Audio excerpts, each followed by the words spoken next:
name is Dane Johns, and I'm a senior history student at Boise State University. And for my senior project, I've chosen to look at the Society for Creative Anachronism and their impacts on historical memory and public history. I started my research with 4 main questions. The first is, what is historical memory and public history? The second is, does the SCA, or the Society for Creative Anachronism, make valuable contributions to the study of history? My third one was, if they do make valuable contributions, what are they? And lastly, what is more important, keeping the spirit of the age alive or keeping to a strict historical accuracy? Recreation versus reenactment. So starting with my first question, what is historical memory and public history? This is Dr. Wolf Kansteiner, a Binghamton University in New York State associate professor and an expert on historical memory, and he says, historical memory is a representation or recollection of the past by a group or community. And anytime you take that recollection or representation and have it done by the lay people, those not academically trained in history, then it becomes public history. It's at this point that question number 1 was answered, what is historical memory and public history, and the impacts of that become clear. Anytime we're looking at our memory of history, we're getting to a very important part of our culture. How we remember our past certainly affects our future. What is the Society for Creative Anachronism? It's important to understand the SCA if we're going to understand their impacts on historical memory.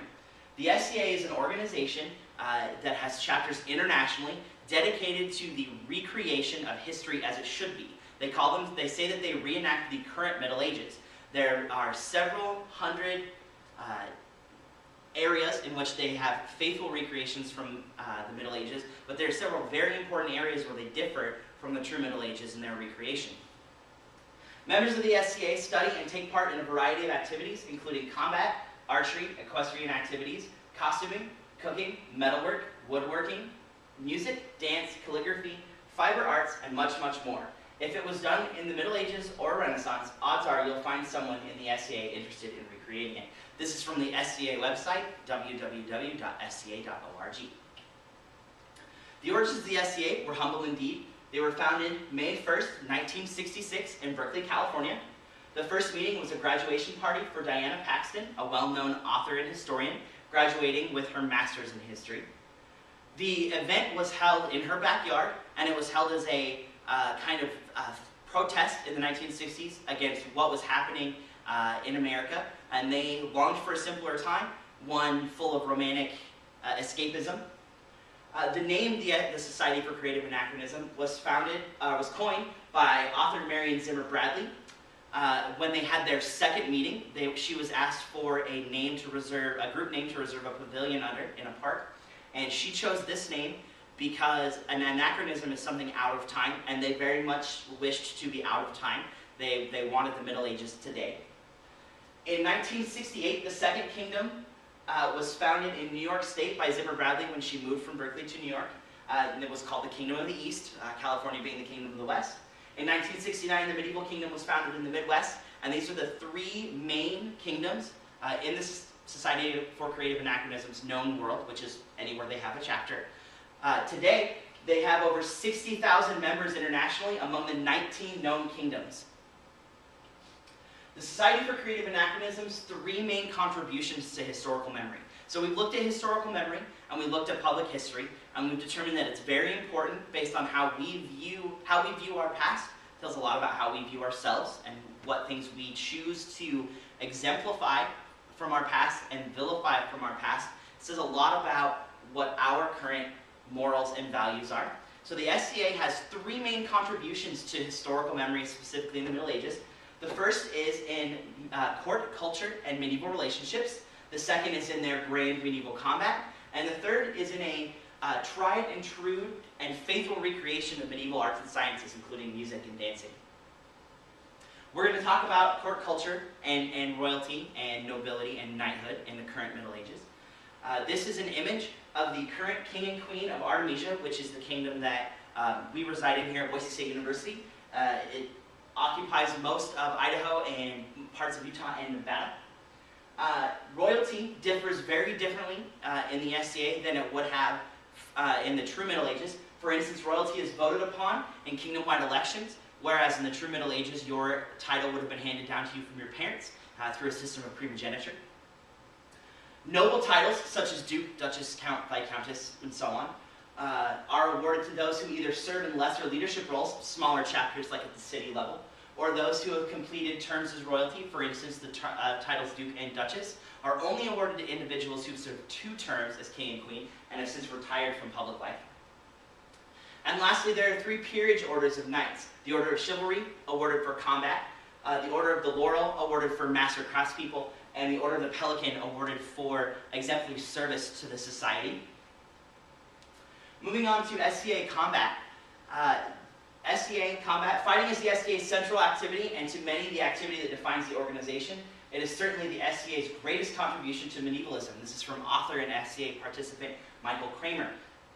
Here we have a beautiful image of an SCA battle. You can see, you can get lots of information out of this. For instance, the SCA, in order to participate and recreate their grand medieval combat, has to have a system of how do you know when you're dead. Obviously, in real medieval combat, people would be falling down dead when they had received enough wounds to fall over, but in order to suspend your disbelief and really get into the idea that this is medieval combat, we have to have a system of rules that are not only universally enforced, but also taught with a sense of great honor and great integrity in order for this style of combat to work and any observer or participant to suspend their disbelief and really get into the mindset of a medieval warrior. All of the SCA's weapons are made out of a bamboo rattan. You can see there, it's very stiff, it's not padded at all.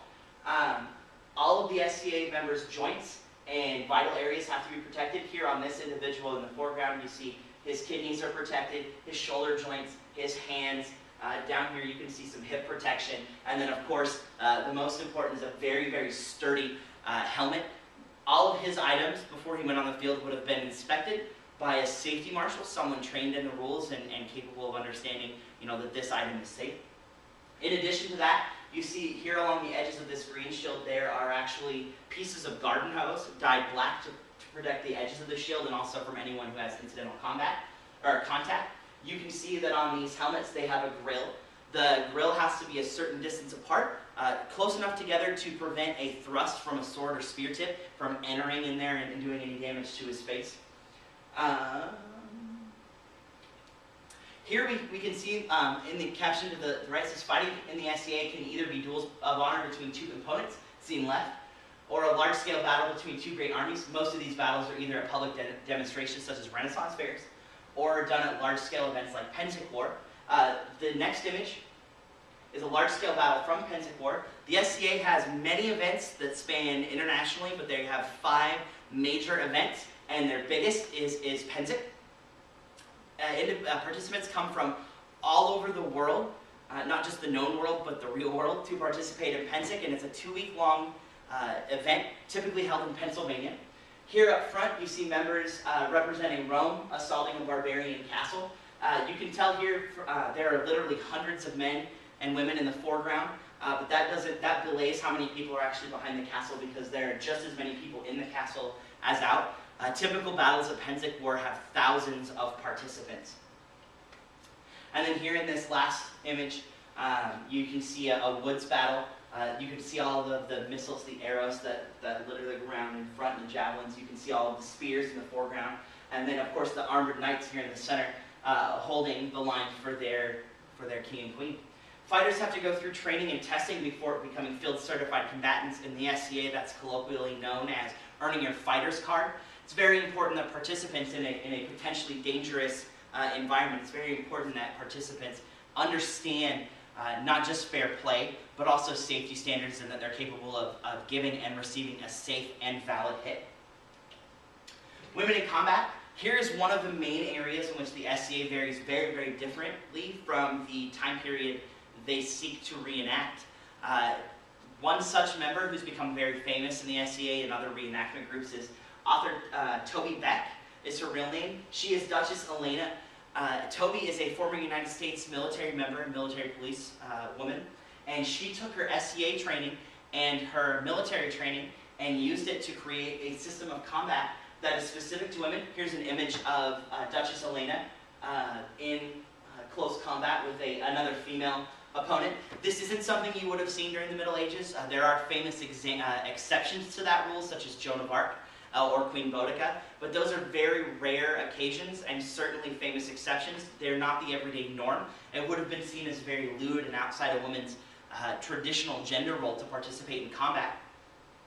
But Duchess Helena claimed two things in a crusade, if you will, to have women as combatants recognized as equals in the SCA. She claimed that equal does not mean the same, and using her training, she created this manual, this book. I have this book at home, it's very interesting, and it details how women should train to become combatants. And one of the main things is she argues that women should train to their natural strengths. For instance, one of her big arguments is that women's hips generate power more efficiently than men's do because their pelvic bones are not fused. And so it's much easier for a woman to generate power to swinging motion than it is for a man. Men typically make up for that in body mass or muscle mass, but women have a natural mechanical advantage in these kind of situations.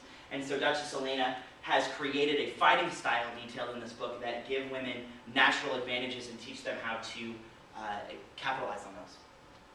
Moving on from SCA combat, we have SCA arts and sciences. Here are just a few examples of SCA arts and sciences. The SCA has compiled on their website hundreds of documents detailing traditional art, traditional crafting, leatherwork, painting, traditional music. There's lots of medieval sheet music that the SCA uses. Medieval costuming, you've already seen lots of great images of SCA combatants and SCA royalty. All of their costuming is in itself an art and science, much like the costume I'm wearing today. One of the most widespread and focused on art or science in the SCA world is medieval dancing. The SCA has a corporate level officer whose sole job it is to promote arts and sciences. And one of their goals has been the Known World Dance Symposium. They've had, it's a biannual event that the SCA puts on, and they get members all around from the SCA's Known World to share and help recreate medieval dances that may be lost to time or that they can only pull from either sheets of music or images. But they teach each other medieval dances and they take them back to their respective kingdoms and their respective smaller chapters and teach them so that the SCA can create a backdrop, a atmosphere in which their court culture and their combat can thrive and really become pieces of a puzzle that create this reenacted or recreated medieval world. For instance, studying a culture's dancing can tell us a lot about their beliefs. For instance, in this image, one of the neat things we can glean out of this SCA image is if you'll notice where everyone is holding hands, they're holding hands fingers in hand. That's because in the Middle Ages it was considered lewd for dancing partners to touch palms.